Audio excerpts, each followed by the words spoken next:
tudo bem? Aqui é mais um vídeo pro Bernardo, o vídeo do YouTubers. Então, galera, hoje eu vou mostrar uma tipo de arma, tipo assim, ó. Viu? Vou só recolher aqui. Então, é assim, ela solta bolas. Como vocês podem ver aqui. Deixa eu tirar aqui.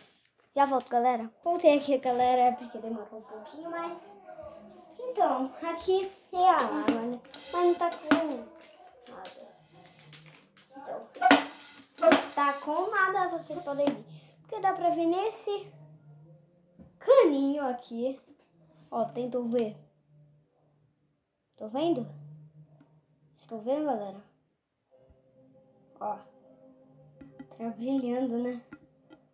Olha mesmo. Oi, galera! Não dá pra ver nenhuma bola. As bolinhas, como vocês podem perceber, tem 5 bolinhas. Ó, 1, 2, 3, 4, 5. Tem 5. Tem 5 bolinhas. Agora, se a gente pôr, vamos ver o que acontece. De pôr, não acontece nada, tá vendo? Vamos ver se acontece. Ó, aqui diminui, quando a gente faz isso aqui, não diminui. Quando a gente faz isso aqui, diminui. Então vamos deixar ela diminuída. Agora vamos pôr as balas.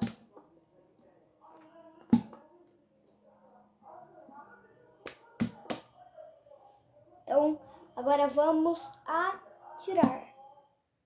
Vamos atirar, tá bom? Vamos ver. Vamos atirar lá, ó. Vou mostrar pra vocês ali, ó. Vamos ver. Deixa eu só carregar aqui. Tá vendo? Assim que começa, então. Esse foi o vídeo. Espero que vocês tenham gostado. Então, tchau.